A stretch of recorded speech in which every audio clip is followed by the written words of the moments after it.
স্ত্রীর প্রতি স্বামীর দায়িত্ব কর্তব্য সম্পর্কে বলুন প্লিজ। নিশ্চয়ই এটা কোনো মহিলা প্রশ্ন করেছেন। কিভাবে বুঝলাম?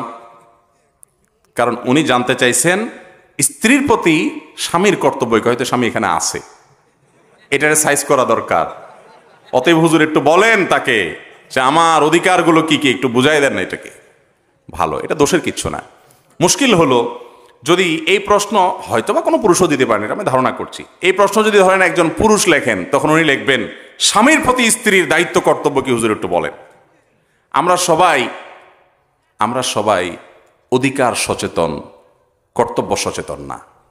অথচ ইমানদার অধিকার সচেতন হতে পারে, তার চাইতে কর্তব্য সচেতন বেশি হবে।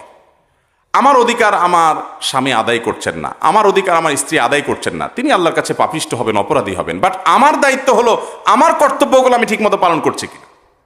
কথা বুঝেন নাই? আমার কর্তব্য যদি পালনে আমি ত্রুটি করি, আল্লাহর কাছে আমি ধরা খাবো না। তবে আমারটা আমি ঠিকঠাক মতো আদায় করছি, উনি ত্রুটি করছেন, উনি আল্লাহর কাছে ধরা খাবেন। আমার সাময়িক একটু অসুবিধা হচ্ছে, কিন্তু আমার কোনো লস আখেরাতে হবে না। এটা হলো ইমানদারের থিঙ্কিং এবং চিন্তা ভাবনা।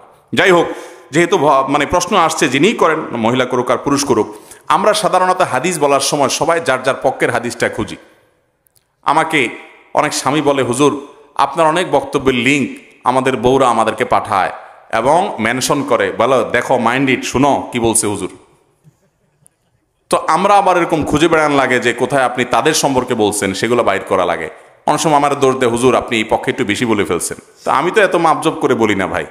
এখন খুঁজে খুঁজে মহিলারা তাদের বক্তব্যগুলো আপনারা শোনায়, হাদিস শোনায়। শুনছ নবীজি সাল্লাল্লাহু আলাইহি সাল্লাম আম্মা জানা আয়েশা রাদিয়াল্লাহু আনহাকে খেলা দেখতে নিয়ে গেছেন মসজিদে নববীতে। ইথিওপিয়ান সাহাবীরা খেলা দেখতে গেছে, নবীর মতো মানুষ এত ব্যস্ত গোটা উম্মতের দায়িত্ব নিয়ে আসছে, অথচ স্ত্রী খেলা দেখবে উনি সাথে নিয়ে গেছেন এবং এত সময় খেলা দেখাইছেন যে যতক্ষণ পর্যন্ত আয়েশা রাদিয়াল্লাহু আনহা না বলছেন যে ইয়া রাসূলুল্লাহ আর দেখবো না, ততক্ষণ পর্যন্ত নবীজি বসেছিলেন তাকে খেলা দেখানোর জন্য। তার তো খেলা দেখার মতো টাইম নেই। খেলা দেখা বলতে আপনাদের টেলিভিশনে খেলা দেখা হালাল মনে করিয়েন না আবার, যেখানে ওই নাটক আপনার অ্যাডভার্টাইজ দুনিয়ার জেনা হারাম জিনিস আসে, ওইটা না। এটা লাইভ, সরাসরি মাঠের, সেখানে হারাম কিছু না হয় সরাসরি দেখলেন। তো নবী সাল্লাল্লাহু আলাইহি সাল্লাম তার স্ত্রীকে এত কেয়ার করেছেন, এত যত্ন করেছেন, এত সময় দিয়েছেন।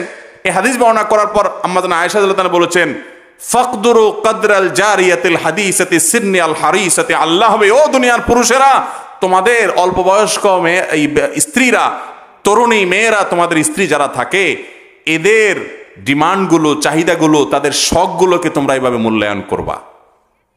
এ হাদিস শোনায় বউয়ের স্বামীকে, এ হাদিস শোনো আম্মা জানা আয়েশা, হাদিস শোনো, মাইন্ড ইট, আমার ব্যাপারে একটু কেয়ার টেয়ার করবা। বউয়ে স্বামীর হাদিস না, স্বামীরে শোনায়। আবার স্বামীর শোনায় কি?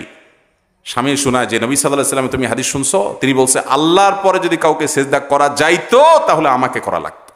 আমার পাওয়ার বুঝতেছো? মাইন্ড ইট ভাইরা আমার।